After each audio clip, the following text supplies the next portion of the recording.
Welcome back. Visakha MLC fight రసవత్తరంగా మారుతోంది.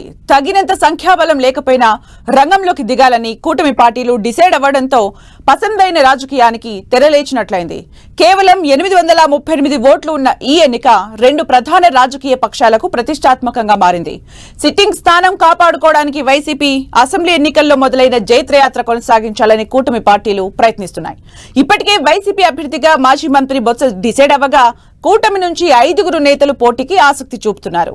ఈ 5 సీఎం చంద్రబాబుకు ఎవరి పేరు టిక్కు పెట్టినా గెలుపు బాధ్యతను మాజీ మంత్రి గంటా శ్రీనివాసరావు, అనకాపల్లి ఎంపీ సీఎం రమేష్ తీసుకోవడంతో విశాఖ కేంద్రంగా పొలిటికల్ హై టెన్షన్ పెరుగుతోంది.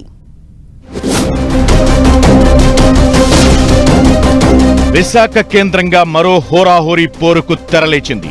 స్థానిక సంస్థల ఎమ్మెల్సీ ఉప ఎన్నికకు నామినేషన్ల ప్రక్రియ మొదలు కావడం, తమ సిట్టింగ్ స్థానంలో మరోసారి జెండా ఎగరేయాలనే లక్ష్యంతో ప్రతిపక్షం వైసీపీ పావులు కదుపుతోంది. ఇప్పటికే ఈ స్థానానికి తగిన అభ్యర్థిగా మాజీ మంత్రి సీనియర్ నేత బొత్స సత్యనారాయణను ప్రకటించింది వైసీపీ అధిష్టానం.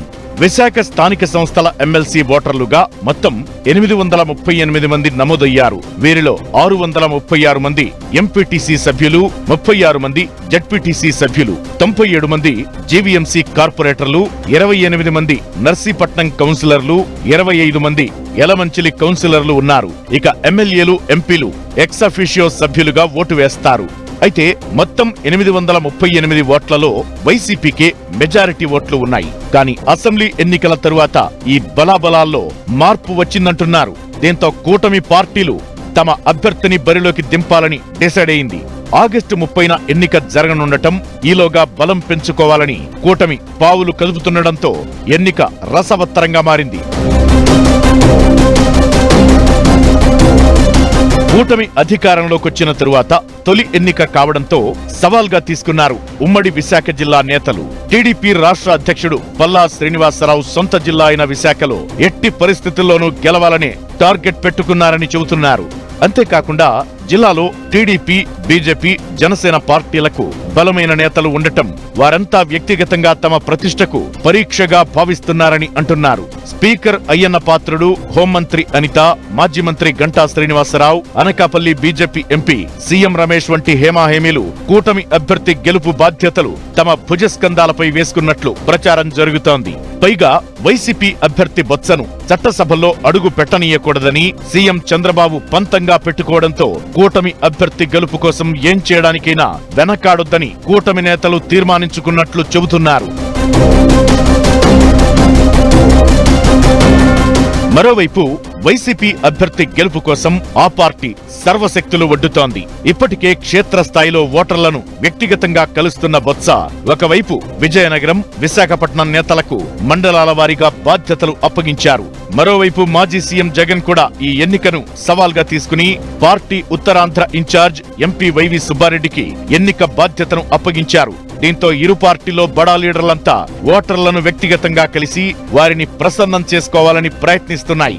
వాస్తవానికి విశాఖ స్థానిక సంస్థల స్థానంలో టీడీపీ కూటమికి పెద్దగా బలం లేదు. ఈ కారణంతో గతంలో జరిగిన ఎన్నిక ఏకగ్రీవమైంది. అయితే ఇప్పుడు సీన్ రివర్స్ అయ్యే పరిస్థితులే ఎక్కువగా ఉన్నాయని టాక్ వినిపిస్తోంది. వైసీపీకి చెందిన ఎంపీటీసీలు, మున్సిపల్ కౌన్సిలర్లు, జెడ్పీటీసీలు టీడీపీతో టచ్ లో ఉన్నట్టు చెబుతున్నారు.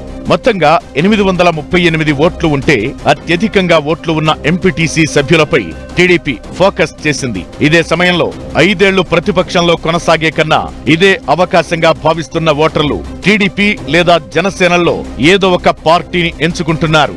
ఇలా కూటమిపై సానుకూలంగా ఉన్నవారిని గుర్తించి క్యాంపులకు తరలించాలని అధికార పక్ష నేతలు నిర్ణయించినట్టు చెబుతున్నారు. ఈ బాధ్యతలను మాజీ మంత్రి Ganta, BJP MP CM Ramesh కు అప్పగించారంటున్నారు.